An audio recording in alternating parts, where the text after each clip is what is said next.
Next ಎಲ್ಲಾ ಸಮಸ್ಯೆಗಳು ಪರಿಹಾರ ಆದರೆ ಜೀವನ ಇರೋದಿಲ್ಲ ಹೀಗಂತ ಹೇಳಿದವರು ಯಾರು ಗೊತ್ತಾ? ಮಾಜಿ ಸಚಿವರಾದಂಥ KN ರಾಜಣ್ಣ ಅವರು. ಯಾಕೆ ಹಿಂಗಂದ್ರು ಅಂತಂದ್ರೆ ರಾಜ್ಯಸಭಾ ಪರಿಷತ್ ಸ್ಥಾನದ ಬಗ್ಗೆ ಚರ್ಚೆ ನಡೀತಾ ಇದೆ. ಎಲ್ಲಾ ಸಮಸ್ಯೆಗಳು ಪರಿಹಾರ ಆಗ್ಬಿಟ್ರೆ ಜೀವನ ನಡೆಯೋದಂಗೆ, ಇವೆಲ್ಲ ಕಾಮನ್ನು ಅನ್ನೋ ರೀತಿಯಾಗಿ KN ರಾಜಣ್ಣ ಅವರು ಬೆಂಗಳೂರಿನಲ್ಲಿ ಹೇಳಿದರು. ರಾಜ್ಯಸಭಾ ಎಲೆಕ್ಷನ್ ಇದೆ, ಪರಿಷತ್ ಸ್ಥಾನದ ಬಗ್ಗೆ ಚರ್ಚೆ ಆಗುತ್ತೆ, ಮುಖ್ಯಮಂತ್ರಿಗಳು ಹೈಕಮಾಂಡ್ ಜೊತೆ ಚರ್ಚೆ ಮಾಡ್ತಾರೆ, ಅದ್ರ ಬಗ್ಗೆ ರಾಜಕೀಯ ಚರ್ಚೆ ನಡೆಯೋದಂತೂ ಖಂಡಿತ.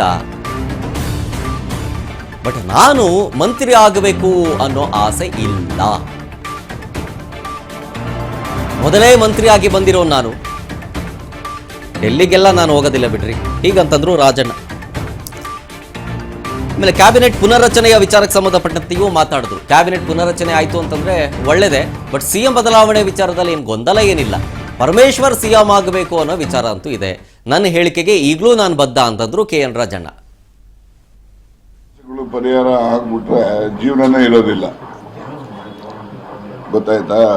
ಸಮಸ್ಯೆಗಳು ಉದ್ಭವ ಆಗ್ತವೆ, ಪರಿಹಾರ ಕಂಡುಕೋಬೇಕು. ಆ ನಂತರ ಇನ್ನು ಹೊಸ ಸಮಸ್ಯೆಗಳು ಉದ್ಭವ ಆಗ್ತವೆ, ಅದಕ್ಕೊಂದು ಪರಿಹಾರ ಕಂಡುಕೋಬೇಕು. ಇದು ನಿರಂತರವಾಗಿ ನಡೆಯುವಂಥವು. ಸಮಸ್ಯೆ ಉದ್ಭವ, ಸಮಸ್ಯೆ ಪರಿಹಾರ.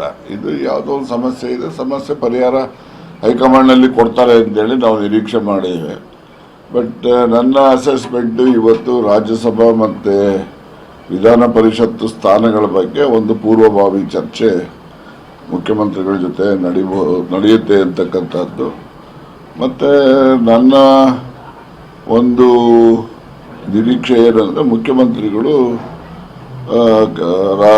ನಮ್ಮ ಕಾಂಗ್ರೆಸ್ ಪಕ್ಷದ ಹೈಕಮಾಂಡ್ ನಾಯಕರನ್ನು ಕೇಳ್ತಾರೆ, ರೀಶಫಲ್ ಪರ್ಮಿಷನ್ ಕೊಡಿ ಅಂತ. ಆಗ ಯಾವುದೆಲ್ಲ ಚರ್ಚೆಗಳಾಗ್ತವೆ, KPCC ಅಧ್ಯಕ್ಷರ ಬದಲಾವಣೆ ಮತ್ತು ರೀಶಫಲ್ಲು, ಪೋರ್ಟ್ಫೋಲಿಯೋಸ್ ಚೇಂಜ್ ಮಾಡುವಂಥದ್ದು ಮಂತ್ರಿಗಳಿಗೆ.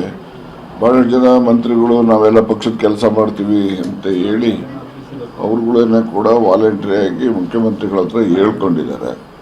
ಸೊ ಹೀಗಾಗಿ ಹೆಚ್ಚಿನ ರಾಜಕೀಯ ಚರ್ಚೆ ನಡೆಯುತ್ತೆ ಅಂತಕ್ಕಂಥದ್ದು ನಿಸ್ಸಂದೇಶ. ಅದು ಎಲ್ಲ KN ರಾಜಣ್ಣ ಅವರ ಮಾತಿದು. ಡೆಲ್ಲಿಲಿ ಆಗ್ತಾ ಇರುವಂಥ ಬೆಳವಣಿಗೆಗಳ ಬಗ್ಗೆ ರಿಯಾಕ್ಷನ್ ಕೊಡ್ತಾ ಈ ರಾಜ್ಯಸಭಾ ಮತ್ತು ವಿಧಾನ ಪರಿಷತ್ ಬಗ್ಗೆ ಚರ್ಚೆ ಆಗ್ತಾ ಇದೆ. ಅದನ್ನು ಹೈಕಮಾಂಡ್ ನಾಯಕರ ಜೊತೆಗೆ ಸಿದ್ದರಾಮಯ್ಯನವರು ಮಾತಾಡ್ತಾ ಇದ್ದಾರೆ. ಸೊ ಈ ಮೀಟಿಂಗ್ ಆದಂಥ ಸಂದರ್ಭದಲ್ಲಿ ಕೆಲವೊಂದಿಷ್ಟು ರಾಜಕೀಯ ಚರ್ಚೆ ನಡೆಯೋದು ಕಾಮನ್ನು. ಸೊ ಹಾಗೆ ಆಗುತ್ತೆ.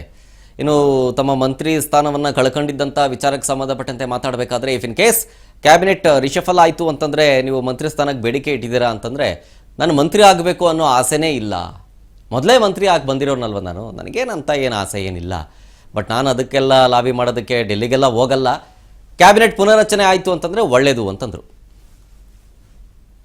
ದಲಿತ ಸಿಎಂ ಕೊಡಬೇಕು, ಪರಮೇಶ್ವರ್ ಕೊಡಬೇಕು ಆ ಹೇಳಿಕೆಗೆ ಇವತ್ತು ಬರ್ತಾ ಇದ್ದೀನಿ. ನಾನು ಹೇಳ್ತಕ್ಕಂಥದ್ದು ನಮ್ಮ ಅಭಿಪ್ರಾಯ ಅಷ್ಟೇ, ಅಂತಿಮವಾದ ನಿರ್ಣಯ ಹೈಕಮಾಂಡ್ ಅವ್ರದ್ದೇ. ನಮ್ಮ ಅಭಿಪ್ರಾಯ ಹೇಳಲಿಕ್ಕೆ ಪ್ರಜಾಪ್ರಭುತ್ವ ವ್ಯವಸ್ಥೆನಲ್ಲಿ ಅವಕಾಶಗಳಿದ್ದಾವೆ, ಗೊತ್ತಾಯ್ತಾ? ಆ ಒಂದು ಇದರಲ್ಲಿ ನಾನು ಅಭಿಪ್ರಾಯ ಸೂಚನೆ ಮಾಡಿದ್ದೀನಿ. ಅಂತಿಮವಾಗಿ ಹೈಕಮಾಂಡ್ನಲ್ಲಿ ಏನು ನಿರ್ಣಯ ಆಗ್ತದೆ, ನಿರ್ಣಯಕ್ಕೆ ನಾವೆಲ್ಲ ಬದ್ಧತೆಯನ್ನು ಕೂಡ ತೋರಿಸ್ತೇವೆ. ದಲಿತ ಸಿಎಂ ಕೊಡಬೇಕು, ಪರಮೇಶ್ವರ್ ಕೊಡಬೇಕು ಆ ಹೇಳಿಕೆಗೆ ಇವತ್ತು ಬರ್ತಾ ಇದ್ದೀನಿ ನಾನು.